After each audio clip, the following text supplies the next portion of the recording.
This is the Frat House Sports Show.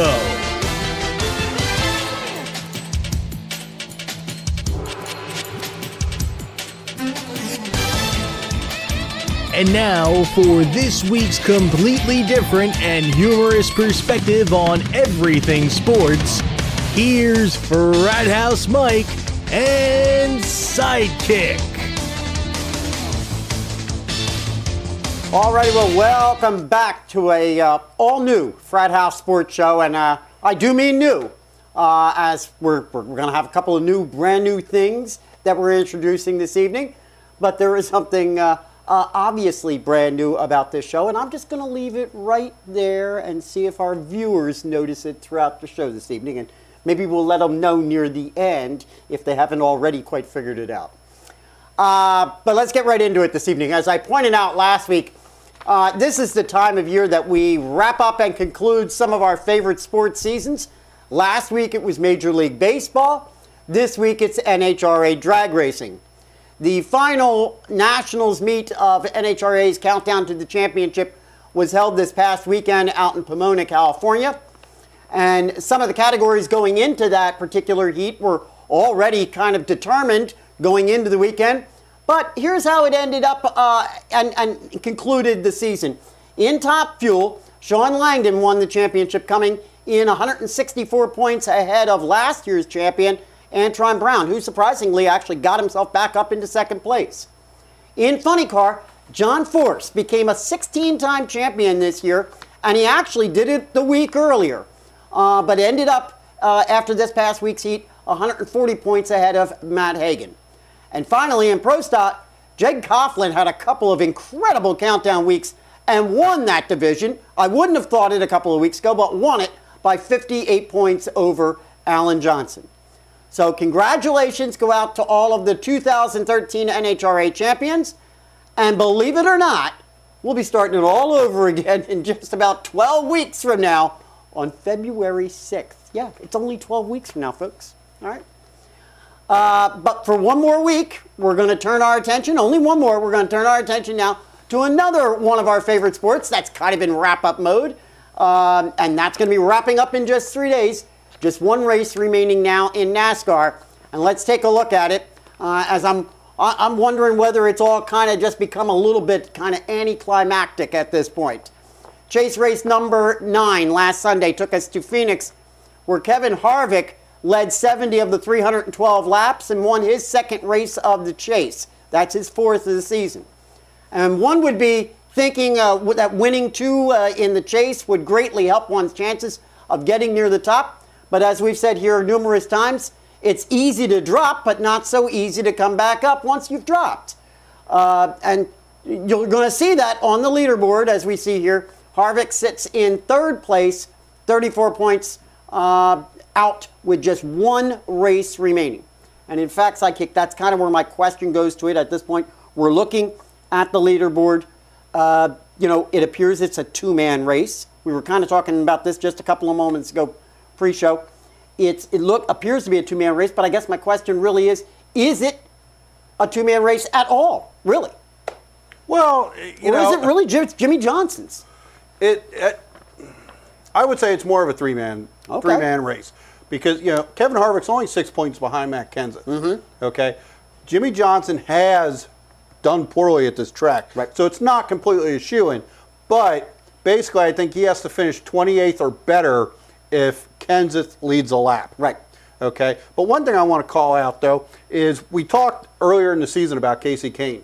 Mm-hmm. And how, exactly what you were just saying about you go down, and it's hard to get back up. Finally, going into the 10th race, Casey Kane has finally moved out of 13th and into 12th. And that was what was that the second race or the third race of the chase when he went out? Yep. Yeah. So you could see how difficult it is to get back into the hunt of things. However, talking about that just real quick, we had mentioned, expect Johnson to do nothing but lollygag through the whole darn race. Oh, sure. He's going to play it safe. There's a couple other words I'd like to use, but he's basically going to sit at the back of the pack, stay out of trouble, and then towards the end of the race, he's going to move up, get himself into the 20s, so he gets the win.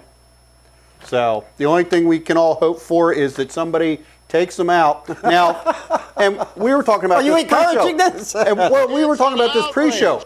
You know, for Johnson to actually lose this, he doesn't just need to scrape the wall, you know, go behind the wall and repair the an engine failure. He needs something catastrophic to happen to him in a wreck that, you know, they can't fix the car, the motor to go out or something like that. Because if whatever happens to him, if they can go in the pit or in the garage, fix it and get him back on the track, he's still going to win. Yeah, I mean, even wrecking the car, say in practice, wouldn't do him any harm because he's just going to end up in the back of the pack, and that's where he wants to be. Yeah. So you know, he's not going to be competitive in this race. Yeah, it's unfortunate. It's not like 2 years ago. We were talking about that last week. It's unfortunate. It's not like 2 years ago when you had Tony Stewart and where it was Carl actually, Edwards going. You had to compete to actually win it. Yep. So.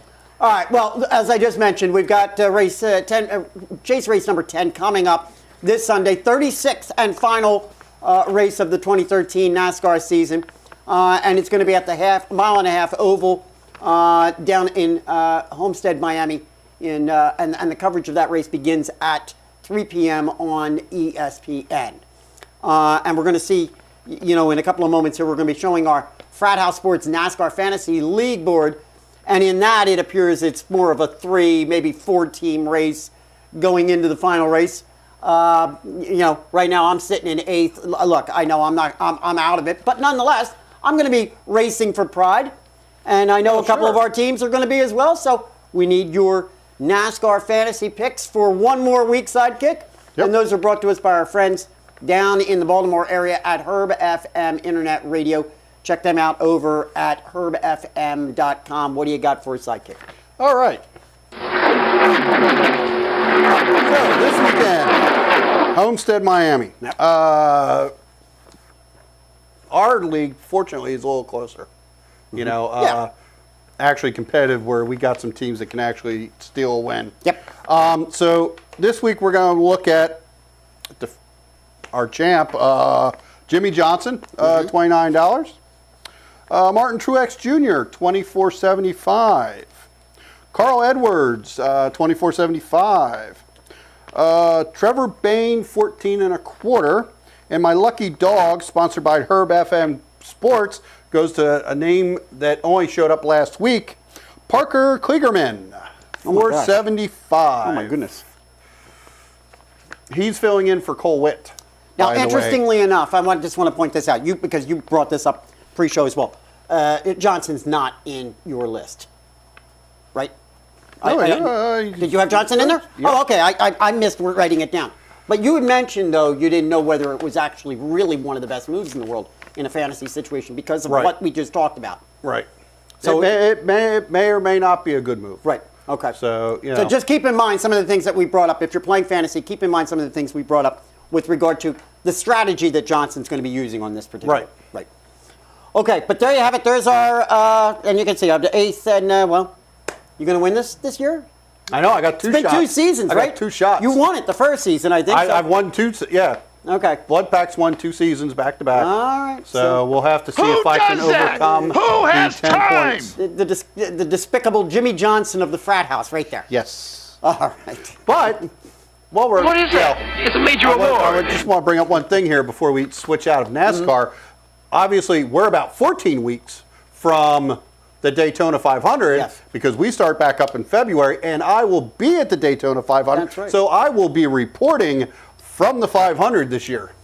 I may not come out alive, but I'm going in there. One of the other things I wanted to bring up real quick, and I know that you probably saw the story as well. You brought up Trevor Bain as one of your choices. Yes. And the reports came out, I believe it was either yesterday or the day before, that Trevor Bain, 22-year-old, who had won Daytona 500 2 seasons ago to lead off the season. Yes. And he was, I believe, the youngest Daytona 500 winner, I believe, in the history, if I'm correct.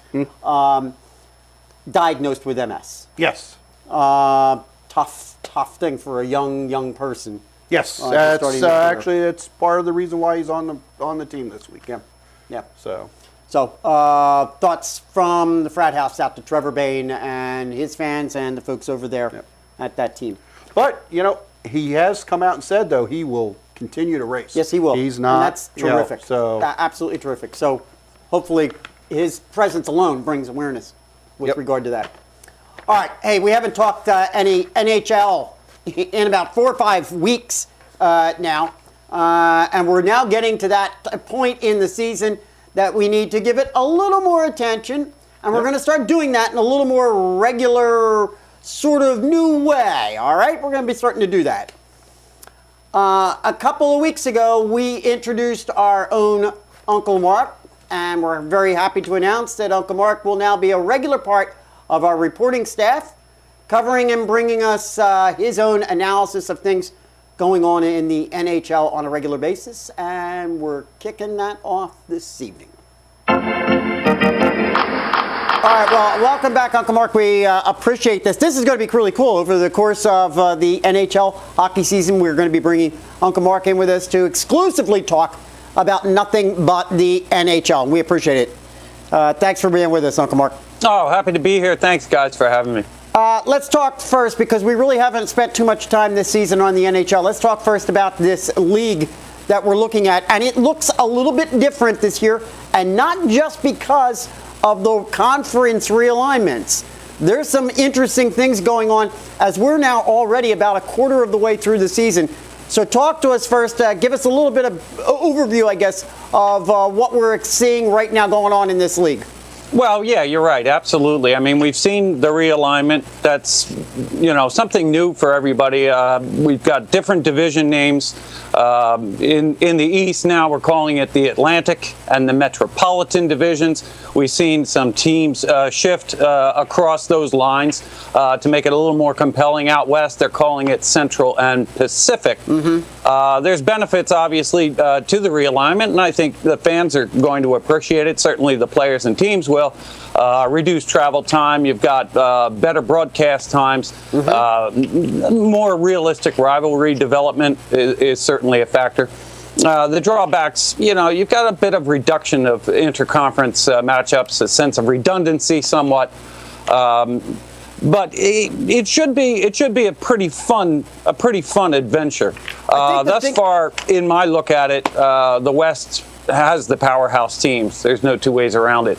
We're about 20 games in, approximately 20 games in. So figure a quarter of the year is already determined. Right. I think the thing that jumps out to me, just with regard to the look of the conference itself, the realignments, is the number of teams that are now in each division, in the Atlantic and the Metropolitan. We're talking about a much larger number. And I think the other thing, too, now talking about some of the results of some of the first 20 games, things that look a little bit surprising, a little bit strange. We've got Tampa Bay leading in the Atlantic division, while you've got the Devils, the Islanders, and the Flyers all surrounded down there in the bottom of that division. And that's in the Metropolitan. What other kinds of surprises are jumping out to you as you look over the 4 divisions? Well, quite frankly, we got to shout out to St. Louis right there in the Central. Yeah, go ahead. Fewest games played, and remarkably victorious thus far, with 25 points in just 16 games. Mm-hmm. And Anaheim out in the Pacific, bar none, one of the best teams, if not the best team. 31 points, just 21 contests. So a lot to be determined, and some shakeups. Certainly nothing is in this first complete year of the NHL. Nothing's set in stone. What we've known isn't necessarily going to be the case this year. There's one team, however, we did see some big movement going on with. When was it? Yesterday, and that was the Buffalo Sabres. So give us a little chat, your analysis on what happened over there. Well, that's a hot stove. I mean, a really hot stove. And some people might be wondering, why is it important? Buffalo is clearly the worst team in the league right now. And if you're an opponent in their division, you're certainly happy to hear that news. At the same time, this is a big shakeup for a number of reasons, because the third longest tenured GM in Darcy Regier has finally been ousted from that campaign. And it shakes things up. He's been there a very, very long time. And a little history of that has to go back to the last time the Buffalo Sabres actually made the playoffs for the Stanley Cup. And he helped coordinate and was responsible for what could have been a championship year, but for, and I think everyone will remember, the goal by Brett Hull in multiple overtime, in which his foot was in the crease. We remember it back in '99. Yep. What's interesting, I guess, about this is not so much the fact that Regehr is gone, but who returns. And really the story is about the return of Coach Ted Nolan, because Regehr was personally, if ironically, responsible for Nolan's departure back in 1997. And that was a very successful year for the Buffalo Sabres. They've had 3 management changes since then. The owner's completely different, but the GM remained. They've had multiple coaching changes, although longtime coach, 16 years, Lindy Ruff, was just let go by who? Regehr. So the man's name has been involved in everything from triumph to tragedy in Buffalo, and it's certainly a turning point. The other name involved, Pat LaFontaine, brought in originally by the Islanders, spent a great deal of his successful early years with the Islanders, but the bulk of his career, and certainly the highlight of his Hall of Fame career, was in that Buffalo club. And so he returns in a brand new position, which they've just basically created for him. He's not the GM. They do not have a GM at this time. So things are still in a state of flux. What do you see coming from this? I mean, is this going to make any difference at all? I mean, well, you likened it. You were saying in pre-show that it kind of likens a little bit to what the Flyers have done. Well, there's no question. I mean, there was a lot of question, and there remains a lot of question by those critical of the club. Why it occurred, when it occurred. Why didn't they do this before the year began? Just like Philadelphia. Why did we wait to get involved in a campaign, see the foil of it, and not make a move, but in fact allow it to go forth? Also, Regehr has been responsible lately for bringing in, because Buffalo has been so pathetically bad, 5 or 6 very, very good first-round draft picks. So the future actually is very bright, ironically, for this club, although as an architect, Regehr is not going to be there for it. Ted Nolan's return is widely considered to be a very, very good move. When he was ousted, there was pandemonium. There was fan protests. Everyone wanted him to remain. A lot of the fan loyal wanted Dominic Hasek, ironically, to be ousted because he was sort of at the crux of the feud that resulted. And in fact, what did they do? They gave Hasek $4 million, and they never made the playoffs again with him any deeper than the second round. Right. Well, it's funny, Mark, that you say that they've got a bright future. When you're at the bottom and you can't get any lower, the only direction to go is up. So, I kind of find it, funny that they have a bright future. Right. Well, no, you're absolutely right. And listen, be it, I guess, political speak or the right thing to say, Pat LaFontaine essentially said what you just said, Sidekick, and that is, look, we can't go any further down, so it's got to get better. They are hopeful to bring in a GM that is going to be fiscally responsible and at the same time has a greater knowledge of the game than LaFontaine himself admits he does not have. What's also something to consider is that the new owner who came in 2011, Terry Pegula, had deep pockets. And as happens so often, GMs who are given a blank check do the wrong thing. It's like winning the lottery and you've never had money in your life, and all at once you're buying mansions and you're dropping money into friends' failed businesses, and before you know it, you have nothing to show for it but a whole lot of whatnot. So, in fact, there's hopeful to be, as Nolan said, a culture change, which we've heard in the Philadelphia camp. Yeah, here it comes.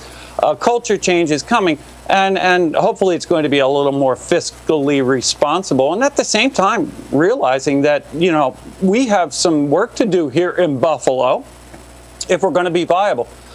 final side story that still sits out there and kind of worries everyone is what will happen with the goaltender Ryan, who has been their stalwart. Are they going to be able to re-sign him? It's actually unclear. He's in the last year of his contract. He would like to go seek greener pastures. He's top-flight goalie and had been a top-flight goalie for them in 2005, 2006, 2007. That was their last glory years, actually. Right. All right, Uncle Mark, we appreciate you being here, and we're going to get you back in a couple of weeks as we continue to move forward with the NHL season. You can expect, excuse me, a little more activity as we get through a couple of other sports. All right, real good. Thanks for having me. Look forward to it. All righty, well, there you have it. There's our hockey chat for this week, and we'll be doing that and bringing that sort of thing to you more often, more regularly, as we continue to move forward through the NHL season. All right, but we got to get to some football, and we got to get to it in 4 minutes, huh? And now, 4 minutes of football. The quote of the week has to go to Redskins linebacker London Fletcher, who said, quote, "The great thing about this year is that the NFC East is so terrible." Or did he say terrible? You look at it, and we're in week 11, and our leader is 5-5. So even at 3-6, we're conceivably still in this thing. Every team has been so bad, nobody's really been able to separate themselves, so that's good for us. That's good for everybody in the division. Okay, well, that's the question I've got for you, Sidekick. Is it really good? I mean, really, is it good for the fan base, the NFC East? Well, you know, the whole idea is to get to the postseason. Right. And then the record doesn't matter. Okay. And, on any given Sunday, you can lose. Right. So, I guess it doesn't matter. All right, so real quick, though, looking at this, what's your best guess? Who's coming out on top in this mess? I don't know. I asked you a couple of weeks ago. I know that. Because, okay, let's real quick. Yeah. The Cowboys implode in December. I think the Eagles probably have the best shot. Right.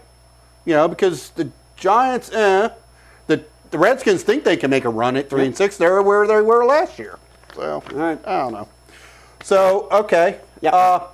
Dwayne Bowe apologizes for being 100% innocent. Yeah. So he got caught this week for speeding and marijuana possession. And It's like I picked the wrong week to quit smoking. I apologize to the Hunt family, Coach Reed, my teammates, and the Chiefs fans for the distraction I have caused this week. But then went on to say, due to the nature of the pending matter, I am unable to make any further comment on the situation. Mm-hmm. Let's go have a ham sandwich. Well, I think the more interesting thing is the comment came from his attorney, who said that he had evidence that it was 100%, unequivocally, he's going to get off on this situation. And that's the odd thing here, is that why is he apologizing? If the attorney's coming out and saying he's going to get off, I've got it 100%, then what's he apologizing for? But isn't possession 9/10 of the law? Dwayne Bowe, he's playing this week, so yeah, they're overlooking the whole thing.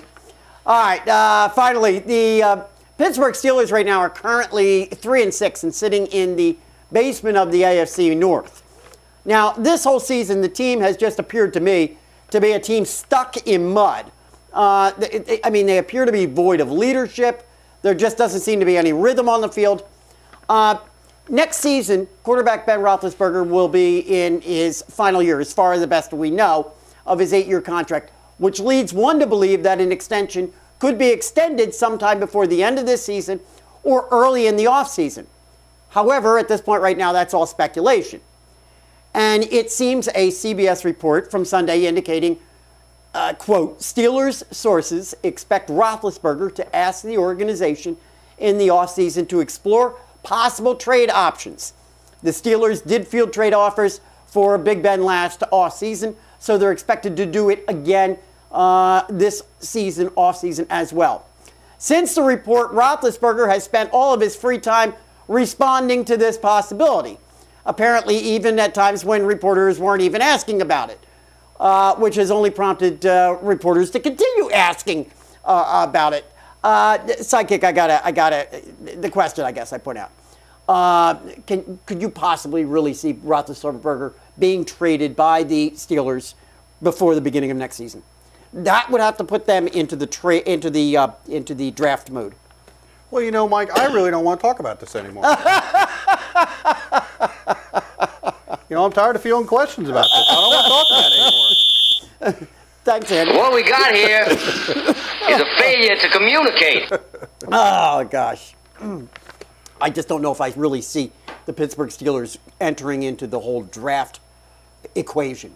You understand what I'm saying? I don't know if it's... I mean, I could be completely wrong, but... All right. Let's get over to our picks of the week. And after a few weeks of matchups, the schedule is actually beginning to improve for Week 11. And that makes our picks of this week all the more compelling. And our picks are brought to you by our friends Carl and Jim over at CLW 83. Make sure you get over and check out their network and their podcasts and their programming. And many, many thanks to those two for supporting all of us here at Frat House Sports. Yep. And let's kick it off with the Washington Redskins at the Philadelphia Eagles, 1 o'clock on Sunday. And, well, as London Fletcher said, if this division wasn't so bad, I don't think we'd be highlighting a 3-6 team against a 5-5 team. The Redskins are coming off of a surprising loss last Thursday evening to the Vikings, of all folks, 34-27. The Redskins had a 10-point lead at halftime, 24-14, only to be outscored 20-3 in the second half. But despite well-documented ailments of RG3 this season, he managed to get himself 3 TDs and amassed a 114.8 QB rating. Alfred Morris, 139 yards on the ground on 26 carries. And listen, don't you doubt RG3's ability to move, as he was the second leading rusher with 44 yards of his own on 7 carries. And how about this eye-popping stat? Redskins, 77 offensive plays in that particular game and in a loss. It seems we've highlighted the Philadelphia Eagles in our picks more this season than any other. I don't know. I'm going to chalk it off as kind of the Chip Kelly novelty because I never thought that was going to be the case at all. The talk in Philly, though, these past couple of weeks has been backup QB Nick Foles, who threw another 3 TDs in their win over the Rogerless, and then later Seneca Wallace Green Bay Packers 27-13. Foles got himself a 149.3 QB rating and now has thrown 16 TDs and no interceptions in the short time on the playing field that he's had this season. Not to mention, get a load of this balanced plan the Eagles put out there. How about 204 yards rushing, 228 yards receiving? You're not going to see that, and you wouldn't have seen that under Andy Reid. And I got to ask the question, okay, you're killing me with this. Riley Cooper, huh? Really? Another 2 TDs for him, and 7 so far on the season, as it appears he's become Foles' favorite target. The Eagles are tied for first place in the East, but the Redskins, as Fletcher pointed out, they're only 2 games back, and it's not inconceivable that they could make a run at this. It's a tough matchup to call. Sidekick. Eagles are 3.5-point favorite. What's your gut on this? Are they leading the East come the end of this is the day easy. on Sunday? I'm sorry, this is an easy pick. Different quarterback, same results. Washington's weak secondary is going to play right into Chip Kelly's hands. I'm going with the Eagles. How about that? And they're going to beat it by 3. I'm sorry. Wow.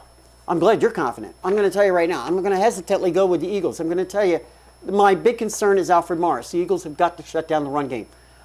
I think that if the Washington Redskins come out and run the ball, they have a chance of winning this game. Don't forget, too, a couple of things. The Eagles have not won at home since, I think, 1974 or something ridiculous. No, 10 games. So they're due. 10 straight games they haven't won at home. That's number one. Number two, they really beat up on Washington at their house in the first game of the season. Washington's going to be looking for a little revenge. I'm going to pick the Eagles. I'm hesitating. I'm going to pick the Eagles, though. I'm not as confident as you are. Let's go take a look at our second matchup, and that's San Francisco 49ers at the New Orleans Saints. That's a 4:25 game on Sunday. This one's quite compelling, if you ask me. And I say that even with the obvious sophomore slumping that Colin Kaepernick has been going through as he's running things for the 49ers. The Niners lost an unexpected game to the Carolina Panthers last week, 10-9. Did you sleep through that one? Just 3 Phil Dawson field goals is all the 49ers could muster. And they're going to need a bit more than that, I would say. And they're going to need a better than an 11 of 22, 91 yards, 0 touchdowns, 1 interception, 42.0 QB rating performance from Kaepernick this coming weekend. Remember, they're playing the Saints. And the Saints appear to me to be the best team right now in the NFC. And I think the Dallas Cowboys would probably say the same, as the Saints walked all over the boys last week, 49-17. Drew Brees is just flat out, in my opinion, scary. Last week, 34 of 41, 392 yards, 4 touchdowns, no interceptions, 139.0 QB rating. Holy nightmare. Ranked the second QB in the entire league. When you throw in Ingram, Thomas, Sproles, Colston, and Graham, seriously, is there a better team in the NFC East or in the NFC? The Saints are only a 3-point favorite right now at home. Only a 3-point favorite. They're going to cover that line easily, don't you think? Oh, yeah. You know, last year the 49ers beat the Saints to make it to the postseason. This year, though, we've got Rob Ryan down there, and that defense is scary. Yeah. He's starting to get together. So I see it as the Saints go marching in. Who dat? It's my pick. Absolutely. Going with the Saints as well. And I'm going to tell you, I don't get the line. I think they're going to destroy that line. You're saying about the Eagles destroying the line. This is a game you're going to see the line destroyed. Third game, New England Patriots at the Carolina Panthers. That's the Monday night game, 8:40. The New England Patriots last played in Week 9 when they positively manhandled the Pittsburgh Steelers 55-31. Tom Brady in that particular one, well, he looked the best he has all season in that game with 432 yards in the air, 4 TDs, and 151.8 QB rating. Offensively, the Pats had a total of 610 yards and looked positively dominating. But really, when it comes right down to it, for me, that's been the missing ingredient in the Patriots' 7-2 record this season. Domination. They just haven't been the dominating Patriots that we've been used to in the past. The Carolina Panthers are quietly 6-3 and sit in second place of the NFC South, 1 game behind the Saints. Now, we mentioned that they were involved in that 1-point 10-9 win last week over the 49ers. Cam Newton, right now ranked 19th in the league, has been okay along with his other surrounding cast members. So I guess the question is, how have they gotten to 6-3? Well, look, let's look at this one realistically, folks. Aside from the 49ers, which was just a 1-point victory, they've beaten the Giants, Vikings, Rams, Buccaneers, and Falcons. That's how they've gotten to 6-3. One's got to think that the Panthers would be a 2.5-point favorite, right? Yeah. The Panthers are a 2.5-point favorite. Well, I'm sorry, I got bad news, but this is another one of these I don't care Monday night games. The Patriots are a shell of what they used to be. As you said about the Panthers, Cam Newton isn't the Cam Newton we're used to. Nope. We saw in his rookie year. What's keeping them in is their defense. Mm-hmm. Yes. With the Panthers, and the defense has been doing it quietly. I think it's going to be I think that defense is going to frustrate Tom Brady again this week, and I think the Panthers are going to squeak this one out. Woo! I don't see it. Listen, the defense can be all they want, and yeah, they might be able to shut Brady down for a couple of possessions. Sure, you're not going to keep the Patriots off the board, and obviously that's something that the Panthers is having a little bit of trouble doing themselves, is putting points on the board. I'm going with New England on this one, and I think the line's flawed. That's personal, but I just think it's flawed. All right, let's go take a look at our last game for this weekend. That's the Kansas City Chiefs at the Denver Broncos, and that's the Sunday night game, 8:30. This one is no doubt the game of the week, and the NFL knows it, which is why they flexed this game into that Sunday night spot a couple of weeks ago. The Chiefs are coming off. My goodness, what a fuss you're making! Excuse me. The Chiefs are coming off of a bye week after beating the Buffalo Bills 23-13. However, let's just look at that win for just a second. Only 2 TDs in that game for the Chiefs, both from the defense. A 100-yard interception pick six and an 11-yard fumble recovery TD. Then you throw in the 3 Ryan Succop field goals. That's how they managed to get their scores. Kansas City did 2 weeks ago. Over on the other side, Peyton Manning has been hobbled a bit with the ankle sprain. And we saw that. We saw that again a little bit in the game that they played on Sunday against the Chargers. Speculation has swirled all week long. But you got to know that he's going to be starting in this division matchup against an undefeated team. Last week, the Broncos beat the Chargers 28-20. But it wasn't the kind of beatdowns we've seen this season from the Broncos. In fact, they actually allowed the Chargers to hang around to make some late-game noise. Here's where I'm coming down on this game. I don't see Marino or Ball getting many yards in this game at all. So look for the Thomases, Decker, and Welker to get many, many touches. Anticipate that Manning is going to air it out so long as he can hold up throughout the entire game. Odds makers right now, Sidekick, are projecting Kansas City's first loss of the season. Broncos are an 8-point favorite. Well, you got a little something there on your nose. Yeah. Man crush. Yeah. This is going to be my bomb diggity bomb pick, sponsored by CLW83, www.clw83.com. This game is actually hard for me to pick this week. Because you've got one of the best defenses going up against one of the best offenses. But this is a big divisional game where a certain choke artist may come up short again this season. The question is, can the Walrus overcome the lack of downfield threat and run a balanced game plan? I think I'm going to go with the Native American tribal leaders on this one. I expected nothing less. I don't like confrontations. And you would expect nothing less from me as well. I'm gonna be perfectly blunt here. The Broncos win the game, not by 8. So I'm going to tell you right now, if you're playing the line, take Kansas City. But if you're going head-to-head, I'd take the Broncos on this one. I'm kidding, we're not in Kansas anymore. It's going to be close, and I really don't believe there will be a running game on the part of the Broncos. Broncos are going to put it in the air. If Manning can make it throughout, I'm going to tell you, he's going to put the ball in the air 40-plus times. Well, and, to be honest, it's not going to be Alex Smith. If the Chiefs win, it's not going to be Alex Smith. It's going to be that defense. It's going to be a turnover. There might be a turnover. Yeah. Yeah. It's either going to be a fumble recovery, maybe an interception. Yep. It's going to be the defense that wins that game. It's been the defense. It's won them. That's why they're 9-0, is the defense. It's not Alex Smith. Right. So. All right, there you have it. Before we get out of football, let's go take a look at our Frat House Sports Facebook post of the week, which I posted yesterday, and was the surprising announcement of the passing of Oakland Raiders Todd Christensen, who died at the age of 57 as a result of complications from liver transplant surgery. That post got the most views and activity. Make sure you keep following us over on Facebook and get as many of your friends to like us over there as well. We've gotten a couple of new likes in the past couple of days. Yeah, we're over 200. Apparently, that's a shame with the Christensen thing. He apparently very quietly had been suffering with some sort of liver issues for some years. A lot of his previous teammates never even knew it until recently.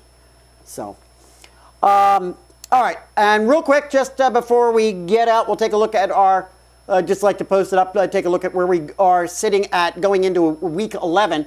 We only have 3 weeks left in our fantasy football league right now. You're in nice solid third and leading your division. Yes. And I worked my way back up into the playoffs again, but in the bottom rung of the playoffs right now, I'm ranked number 7. And I'm going up against our good buddy Jim Williams this week. There you go. So I'm going to take commanding lead of our division, and Jim, I'm coming for you again. There you go. There's some trash talking. We got, that's nice. You got to play him twice. I got to play him once. So 3 times you got the trash talk, Jim. All right. So there you have it. So, we've got UFC this weekend. UFC 167 Saturday from the MGM Grand in Las Vegas. We have the welterweight title up for grabs with George Rush St. Pierre going up against Johnny Big Rig Hendricks. Also on that card is Rashad Sugar Evans against Chael Sonnen. So this, I'm excited for this. I can't wait for this. And I'm really rooting on Big Rig to topple George St. Pierre. He's held the belt since 2007. Wow. So, it's a long time. Yep. All right. So. All right. Good stuff. Final reminder, please. Make sure you're checking us out over at FratHouseSports.net. Get over there. Get your friends to check it out as well. All of our videos and written content as well. All right. Should we let them in if they haven't figured out what was the brand new thing, the obvious brand new thing? New graphics. New graphics as a result of a new larger monitor behind us. Very nice. All made possible by our technical crew here. So thank you very much. And their pocketbook. Tip of our hat to the technical crew. Just remember, you can't expense it. Okay. We have no budget. All right, there you have it. There's our mid-November look at sports in general, and you can expect we'll be coming back with a whole lot more for you next week. Yep. In the meantime, one more thing you got to do for us. You know what it is. You got to keep us real. You got to keep us live. You got to keep us going. We'll see you next week.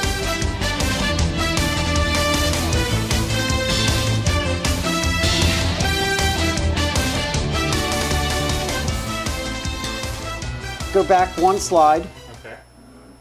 I'll do the intro. Hey, we haven't talked to any NHL hockey in about 4 or 5 weeks, and we're now getting to the point in the season that we need to give it a little more attention, and we're going to start doing that a little more regularly in a whole new way.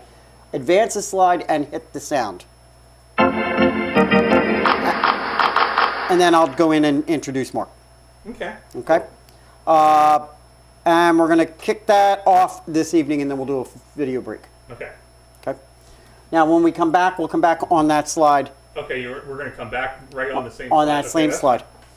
All right? But we got to get the football right now in 4 minutes. We got to get the football right now. And we're going to do that in 4 minutes. Boom. 4 minutes?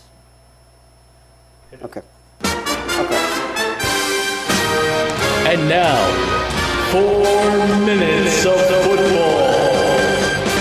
So it's going to go pretty quick from the out of the hockey, the NFL to this. So I got to be pretty quick on that. Yep, on the NHL slide. On the NFL slide. On the NFL slide, Yep. yeah. The NFL slide's only going to be there for a second. Yeah, I know. Okay.